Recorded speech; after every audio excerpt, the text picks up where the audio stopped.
Lila, don't play with your food, Nathan scolded, his eyes narrowing at our 10-year-old daughter. I tensed, bracing for another evening filled with his criticism. As I opened my mouth to defend Lila, she abruptly pushed her plate aside, the contents spilling onto the pristine tablecloth. I'm sorry, Daddy, she said, her voice trembling. I didn't mean to. Nathan slammed his fist on the table, making us both flinch. How many times have I told you? We don't waste food in this household. My heart raced as his face reddened, the vein on his forehead pulsing. I knew that look all too well, the precursor to his rage. Before I could intervene, Lila's small hand reached out and knocked over Nathan's prized baseball, signed by Babe Ruth himself. It rolled off the table and hit the floor with a sickening thud. Time seemed to freeze as Nathan's eyes widened in disbelief. He turned his glare towards Lila, who shrank in her chair. You little brat! Do you have any idea how much that's worth? As he rose from his seat, I placed a trembling hand on his arm. Nathan, please. It was an accident. He shrugged me off, his attention fixated on our daughter. This is unacceptable behavior, Lila. You need to learn some respect. Lila's lips quivered and tears streamed down her cheeks. I'm sorry, Daddy. I'm really, really sorry. To my horror, Nathan reached for his belt, and I knew what would come next. It was a pattern I'd witnessed countless times, his escalating rage followed by physical punishment under the guise of discipline. But this time, something shifted in Lila's eyes. Her tears stopped, and she straightened her back, her gaze locking with Nathan's. No, Daddy. I won't let you hurt Mommy anymore. My breath caught in my throat as Lila's words hung in the air like a heavy curtain, lifting to reveal the ugly truth I'd been denying for years. Nathan froze, his face contorted in rage and confusion. What did you say? Lila turned to me, her expression a mixture of determination and sorrow. Mommy, I've seen the way he treats you, the yelling, the pushing, the bruises you try to hide. It's not right. My carefully constructed facade crumbled as tears spilled down my cheeks. All the times I'd made excuses, all the lies I'd told myself and others, they unraveled in that single heart-wrenching moment. Nathan's face drained of color as he stared at us, his mouth agape. For once, he was speechless, stripped of his control and power. In that surreal silence, I realized that my sweet, brave daughter had given me the strength I'd been lacking all these years, the strength to face the truth, to protect her, and to break free from the cycle of abuse that had become my life. As I wrapped my arms around Lila, holding her close, I knew our lives would never be the same. But for the first time in a long time, I felt a glimmer of hope. A hope for a future free from fear and oppression. A future where love triumphed over violence. The shattered remains of Nathan's prized baseball lay scattered on the floor, a fitting metaphor for the illusion that had just been destroyed. And in that moment, I vowed to never let anyone control or diminish me again. The aftermath of that fateful dinner was like a bomb going off in our household. The silence that followed Lila's revelation was deafening, broken only by the occasional clatter as Nathan paced back and forth, running his hands through his disheveled hair. How dare you? He seethed, shooting daggers at Lila with his eyes. How dare you disrespect me like this in my own home? Lila flinched, but held her ground. I'm sorry, Daddy, but I won't let you hurt Mommy anymore. Nathan whirled to face me, his face contorted with rage. Is this true, Janelle? Have you been filling her head with lies about me? I swallowed hard, my heart pounding in my chest. This was the moment I dreaded for years, the confrontation that could either set me free or trap me further in his web of control. No, Nathan, I said, my voice surprisingly steady. Lila's telling the truth. I can't pretend anymore. His eyes narrowed, and he took a step towards me, his fists clenched at his sides. Pretend? You think this is some kind of game? Before he could advance further, Lila stepped between us, her small frame trembling but her eyes blazing with determination. Don't you touch her! Nathan recoiled as if struck, his expression a mix of disbelief and fury. How dare you speak to me like that, you ungrateful little brat! Don't call her that! I snapped, surprising even myself with the force of my words. Nathan's head whipped towards me, and for a moment I thought he might strike me, but something in my defiance seemed to give him pause. This is your doing, Janelle, he hissed. You've turned my own daughter against me. I shook my head, feeling a strange calm settle over me. No, Nathan, I've done nothing but endure your rage and abuse for far too long. Lila's just the one brave enough to see the truth." His face reddened, and he opened his mouth to retort, but I held up a hand, cutting him off. "I'm done, Nathan. I'm done living in fear, walking on eggshells around you, making excuses for your behavior. It stops now." A flicker of uncertainty crossed his features, and for the first time I saw a crack in his armor of control. "You can't be serious," he scoffed. But his words lacked their usual conviction. "I've never been more serious in my life," I said, my voice steady and unwavering. "This ends tonight." Nathan's gaze darted between Lila and me, and I could see the realization setting in. The years of manipulation and mind games were unraveling before his very eyes. "You'll regret this," he spat, his words laced with venom. "You won't have a penny to your name. I'll make sure of it." I squared my shoulders, emboldened by a newfound strength I hadn't felt in years. "I don't care about your money, Nathan. All I care about is getting away from you and your abuse." His eyes widened, and for a moment I thought he might strike out in desperation. But Lila's unwavering stance seemed to give him pause, and he simply shook his head in disbelief. "Fine," he growled. "Get out, then. See how far you get without me." With those words, he turned on his heel and stormed out of the room, leaving Lila and me standing amidst the wreckage of our former lives. As I pulled my daughter into a tight embrace, tears of relief and determination streamed down my face. The facade had crumbled, and there was no turning back now. It was time to break free, no matter what it took.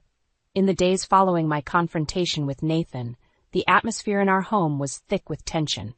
He would often storm out without a word, returning late at night reeking of alcohol.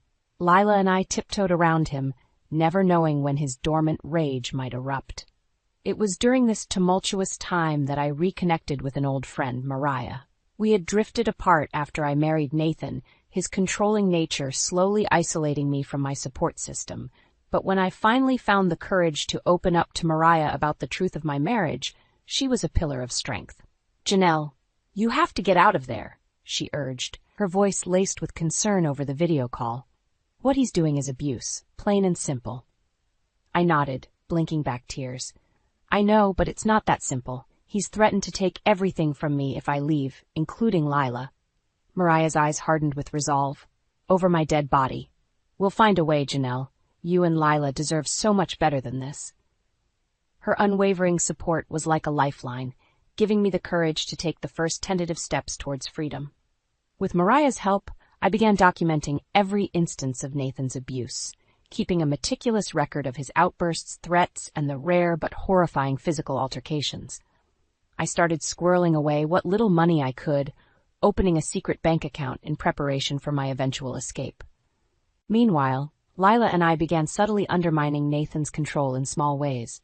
We would accidentally leave doors unlocked, misplace his belongings, and question his decisions in front of others. It was a dangerous game, but one that slowly chipped away at his perceived dominance. "What's wrong with you two?" he would rage, his face contorted in fury. "Are you trying to make me look like a fool?" "Of course not, dear," I would reply, feigning innocence. "We're just a bit forgetful sometimes." Lila would nod solemnly, her big eyes guileless. Nathan would fume, his jaw clenched, but he could never quite catch us in an outright act of defiance. As the weeks passed, the tension in our home became a palpable force, like a gathering storm on the horizon. Nathan grew increasingly volatile, his temper igniting at the slightest provocation. It was during one of these outbursts that the final catalyst for our escape plan occurred. "You ungrateful wretches!" Nathan bellowed, slamming his fist on the table hard enough to make the dishes rattle. "After everything I've done for you, this is how you repay me?" Lila flinched, but I held her gaze steady, refusing to cower. "What exactly have you done for us, Nathan?" I asked, my voice deceptively calm. "Aside from making our lives a living hell."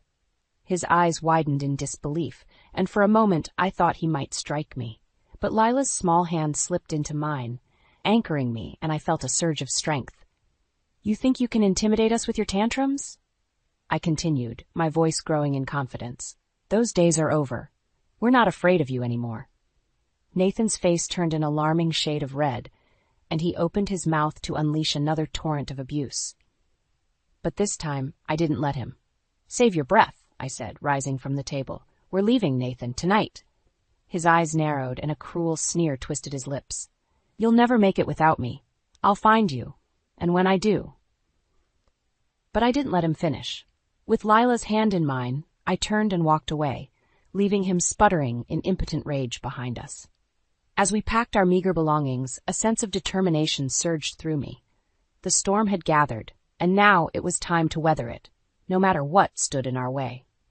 In the days following our declaration to leave, Nathan's behavior became increasingly erratic and menacing. It was as if he sensed the impending loss of control, and it drove him into a frenzy of desperation. You think you can just walk away from me? He snarled one evening, cornering me in the kitchen while Lila was at school. After everything I've given you? I stood my ground, refusing to cower. You've given us nothing but misery, Nathan. We deserve better. His eyes narrowed and he took a step closer, invading my personal space. Better? You ungrateful bitch. Without me, you'd be nothing. The stale scent of alcohol on his breath made my stomach churn, but I held firm, my heart pounding in my chest. That's where you're wrong, I said, my voice steady despite the fear coursing through me. Without you, we'll finally be free. A muscle twitched in his jaw, and for a moment I thought he might strike me. But then a cruel smile spread across his face, sending a chill down my spine. Free? He scoffed. You'll never be free of me, Janelle. I own you, and I own that little brat of a daughter you've turned against me. My hands clenched into fists at my sides, and I had to bite back the urge to lash out. You don't own us, Nathan, I ground out, my voice trembling with barely contained fury.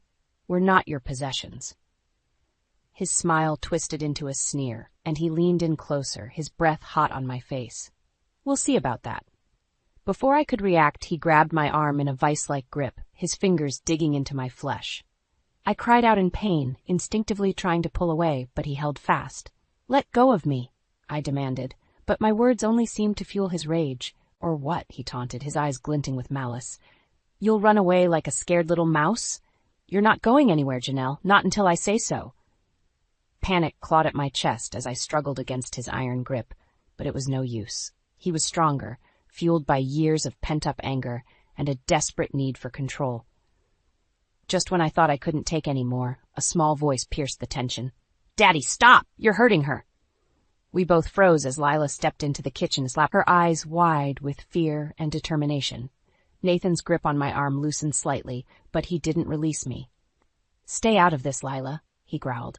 This is between your mother and me. But Lila didn't back down. No, Daddy, it's not just about you anymore. We're leaving, and you can't stop us. Nathan's face contorted with rage, and he shoved me aside, turning his attention to our daughter. You little brat, you think you can talk to me like that? Before he could take a step towards her, I placed myself between them, my heart pounding with a mixture of fear and resolve. Don't you dare touch her, I warned, my voice low and unwavering. Nathan's eyes widened in disbelief, and for a moment he seemed taken aback by my defiance. Or what? He sneered, but there was a flicker of uncertainty in his gaze. I squared my shoulders, drawing strength from Lila's unwavering presence behind me. Or you'll regret it, I said, my words carrying a weight and conviction I'd never felt before. This ends now, Nathan. One way or another, we're walking out of here, and you can't stop us. His eyes narrowed, and he clenched his fists at his sides, his whole body trembling with barely contained fury. For a moment I thought he might strike out in a blind rage. But then something shifted in his expression, a glimmer of realization that his power was slipping through his fingers like sand. With a snarl of impotent rage, he turned and stormed out of the kitchen, leaving Lila and me standing together, our bond stronger than ever. As I pulled my daughter into a fierce embrace, I knew that the tide had turned. Nathan's desperation had pushed us to our limits, and now there was no going back. The time for our escape had come. In the aftermath of Nathan's explosive outburst, Lila and I huddled together, our hearts still racing from the confrontation. It was a harsh reminder that our plan to escape had to move forward, no matter the risks. As I held my daughter close, trying to soothe her trembling, a sudden knock at the door made us both jump. My blood ran cold, fearing it was Nathan, returned to unleash his fury once more. But when I cautiously peered through the peephole, I was greeted by an unexpected sight. Nathan's business partner, Michael, shifting nervously on the doorstep. "Janelle," he said in a hushed voice when I cracked the door open. "I need to talk to you. It's important." I hesitated, glancing back at Lila, who nodded in silent encouragement. With trembling hands, I ushered Michael inside, my mind racing with possibilities. Once the door was closed, Michael didn't waste any time. "Janelle, I know what's been going on," he said, his voice laced with a mix of shame and determination. "The way Nathan treats you, the way he rules through fear and intimidation, it's not right." My heart skipped a beat as I processed his words. Had our struggles been visible to outsiders all along? Michael must have sensed my trepidation, for he pressed on. "I'm not the only one who's seen it, Janelle. There are others at the firm who know the truth about Nathan's behavior, both at home and at work." A flicker of hope ignited within me, even as dread coiled in my stomach. If Nathan's colleagues were aware of his true nature, it could either be our salvation or our downfall. "What do you mean?" I asked, my voice barely above a whisper. Michael's gaze hardened with resolve. "We've been documenting his actions, gathering evidence of his unethical practices and abuse of power. It's only a matter of time before the truth comes out and he's held accountable." I couldn't help but glance at Lila, a silent question in my eyes. She gave a slight nod, and I turned back to Michael, steeling my nerves. "And what does this have to do with us?" I asked, my voice stronger now. Michael's expression softened, a hint of sympathy in his eyes. "Janelle, we know what he's put you through, and we want to help." My breath caught in my throat as the weight of his words settled over me. Help, a lifeline we hadn't dared to hope for. "How?" I asked, my voice trembling with a mix of hope and trepidation. Michael reached into his jacket pocket and produced a small flash drive. "This contains evidence of Nathan's misdeeds, both personal and professional. Enough to ensure he can never hurt you again." He extended the drive towards me, his gaze unwavering. "Take it, Janelle. Use it to protect yourself and your daughter, and know that you have allies, even in the shadows." My hand trembled as I reached out and took the drive, its weight seeming to anchor me in that surreal moment. Allies. A concept so foreign yet so desperately needed.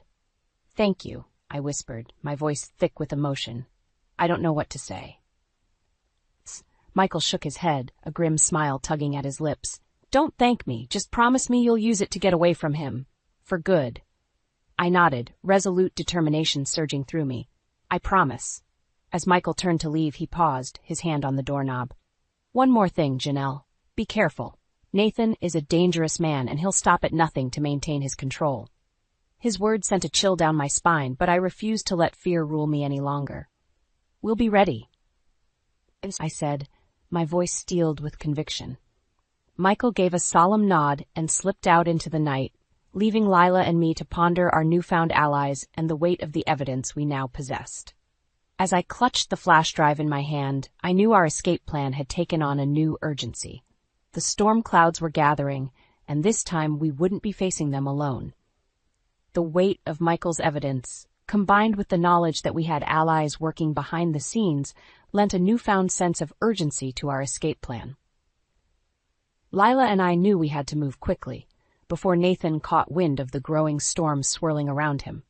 In the days that followed, we worked tirelessly, gathering what meager belongings we could carry and stockpiling supplies for our journey.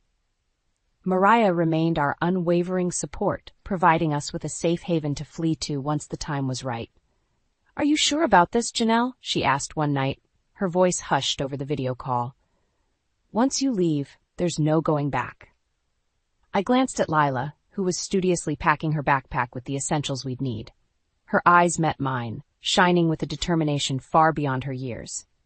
"I'm sure," I said, turning back to Mariah with a resolute nod. "We can't live like this anymore. It's time to break free, no matter what it takes." Mariah's expression softened, a mixture of pride and concern etching her features. "All right, just say the word, and I'll be there to pick you up." With our plans in motion, the tension in our household became almost palpable. Nathan seemed to sense the shift in the air, his eyes narrowing with suspicion whenever he caught Lila and me whispering together. "What are you two up to?" he would demand, his voice laced with barely contained fury. We would exchange a pointed look, then turn back to him with feigned innocence. Nothing, dear. Just talking about school. His jaw would clench and his nostrils would flare, but he could never quite catch us in the act of our preparations. Finally, the night of our escape arrived. Nathan had stormed off after another explosive argument, leaving us a narrow window of opportunity to slip away undetected. "Are you ready?" I asked Lila, my heart pounding in my chest as we gathered our meager belongings. She nodded, her small face set in a mask of determination that both broke and swelled my heart. "Ready, Mom." With trembling hands, I dialed Mariah's number, the burner phone feeling like a lifeline in my grasp. "It's time," I whispered when she answered, my voice thick with a mix of fear and exhilaration. "I'm on my way," Mariah responded, her voice steady and reassuring. "Stay strong, Janelle. Help is coming." As we waited for Mariah's arrival, every creak and groan of the old house seemed amplified, setting my nerves on edge. What if Nathan returned early? What if he caught us before we could escape? But then a familiar car pulled up outside, and Lila's small hand slipped into mine, anchoring me in the moment. "Let's go, Mom," she said, her voice trembling but her eyes shining with determination. With a deep breath, I shouldered our meager belongings and followed my daughter out into the night, leaving behind the prison of our former life. As we slipped into Mariah's waiting car, I couldn't help but glance back at the house one last time. The curtains in Nathan's study fluttered, and for a fleeting moment I thought I saw his silhouette in the window, watching our escape. A shiver ran down my spine, but I refused to let fear take hold. Not this time. "Drive," I said, my voice firm and unwavering. Mariah didn't need to be told twice. With a sharp nod, she peeled away from the curb, whisking us into the night and towards an uncertain future, but one that was ours to shape, free from Nathan's oppressive shadow. As the miles stretched between us and our former prison, I felt a weight lift from my shoulders, replaced by a sense of exhilaration and newfound determination. We were free. And nothing, not even Nathan's wrath, would ever shackle us again. In the weeks following our daring escape, Lila and I found ourselves constantly looking over our shoulders, half expecting Nathan to appear and drag us back into his web of control and abuse. But as the days turned into weeks, and we settled into our new life with Mariah's support, the constant fear gradually gave way to a sense of cautious hope. It was during this transition that the first cracks in Nathan's carefully constructed facade began to show. Whispers of his unethical business practices and abusive behavior started to circulate, fueled by the anonymous leaks of evidence from his former colleagues. At first, the rumors were little more than idle gossip, easily dismissed by Nathan's legal team and PR machine. But as more and more damning evidence came to light, the scrutiny intensified, quickly spiraling into a full-blown media firestorm. "Have you seen the news?" Mariah asked one morning, her voice laced with a mixture of triumph and concern as she handed me a newspaper. My heart skipped a beat as I took in the headlines, emblazoned across the front page: "Local businessmen accused of abuse and corporate misconduct." Accompanying the article was a grainy photo of Nathan, his face twisted in a snarl as he pushed past a crowd of reporters. The caption read, "Moore denies allegations, vows legal retaliation." I felt a surge of conflicting emotions, relief that the truth was finally coming to light, tempered by the lingering fear that Nathan's wrath would inevitably find us. "He's not going to let this go, is he?" I murmured, my fingers tracing the lines of his enraged expression. Mariah shook her head grimly. "Probably not, but we're ready for him, Janelle. He can't hurt you anymore." Her words were a sobering reminder of the allies we had in our corner, the ones who had risked everything to expose Nathan's misdeeds and provide us with the evidence we needed to protect ourselves. As the days wore on, the media frenzy around Nathan's scandals only intensified. Reporters camped outside his office and home, shouting questions and snapping photos, as he tried in vain to maintain his crumbling facade of control. "No comment," he would snarl, pushing his way through the throngs of journalists, his face contorted with fury. But the leaks kept coming, each new revelation more damning than the last. Evidence of financial misdeeds, sexual misconduct allegations, and even whispers of criminal activity. It was as if a floodgate had been opened, and Nathan's carefully curated image was being washed away by the torrent of truth. Through it all, Lila and I watched from the safety of our new home, a strange sense of karmic justice washing over us as we witnessed Nathan's downfall unfold. "He deserves it, doesn't he, Mom?" Lila asked one evening, her eyes glued to the news coverage of yet another damaging expose. I hesitated, torn between the desire for retribution and the lingering fear that Nathan's reach might still extend beyond our grasp. "I don't know, honey," I said finally, pulling her close. "But what I do know is that he can't hurt us anymore. We're safe, and that's all that matters." Lila nodded, her brow furrowed as she considered my words. Then a small smile tugged at the corners of her mouth. "I'm glad he's getting what he deserves," she said, her voice laced with a conviction far beyond her years. "After everything he did to us, it's only fair." As I looked into her eyes, shining with a newfound strength and resilience, I couldn't help but feel a swell of pride. My daughter, once so small and vulnerable in the face of Nathan's rage, had emerged as a fierce warrior, her spirit unbroken by the trials we'd endured. And in that moment, I knew that no matter what the future held, we would face it together, stronger, wiser, and forever free from the shackles of Nathan's oppression. His empire might crumble, his reputation lie in tatters, but we had something far more precious: our freedom, our dignity, and a bond that not even his most vicious attacks could sever. As the news continued to document Nathan's rapid descent into disgrace, a part of me couldn't help but revel in the sweet taste of revenge, not for myself, but for the countless others who had suffered under his tyranny. The monster had been exposed, and now he would reap the consequences of his actions, one devastating blow at a time.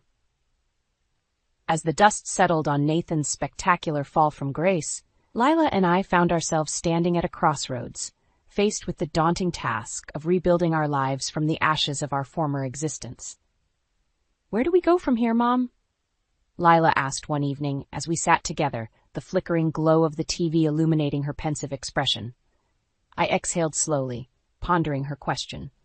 For so long our world had revolved around survival, dodging Nathan's fury, plotting our escape, clinging to the hope of freedom. But now that we had achieved that elusive goal, the path forward seemed simultaneously daunting and exhilarating. "Anywhere we want, honey," I said finally, reaching out to tuck a stray strand of hair behind her ear. "The world is ours now." A small smile tugged at the corners of Lila's mouth, and I saw a glimmer of the carefree child she had once been before the weight of Nathan's oppression had stolen her innocence. "I like the sound of that," she murmured, her eyes sparkling with newfound hope. In the weeks that followed, Lila and I made the difficult decision to leave our temporary sanctuary with Mariah and strike out on our own. As much as we were grateful for her unwavering support, we both felt the need to forge our own path, free from the lingering shadows of our past. With the help of the evidence provided by Nathan's former colleagues, I was able to secure a modest settlement from his rapidly crumbling empire. Not nearly enough to compensate for the years of torment, but a start nonetheless. And so, armed with our meager belongings and a newfound sense of determination, Lila and I set off for a fresh start in a new town, leaving the specter of Nathan's abuse firmly in our rearview mirror. As we settled into our cozy apartment, unpacking the few possessions we had managed to salvage, I couldn't help but marvel at the journey that had brought us to this point. The strength it had taken to break free, the courage to face the unknown, and the resilience to forge ahead in the face of overwhelming adversity. "Are you happy, Mom?" Lila asked one evening as we sat together on our second-hand couch, the scent of takeout pizza wafting through the air. I looked around our modest surroundings, taking in the mismatched furniture and the peeling paint on the walls. To an outsider, it might have seemed like a life of hardship and struggle. But in that moment, all I felt was a profound sense of contentment and gratitude. "Happier than I've been in a very long time," I replied, pulling her into a warm embrace.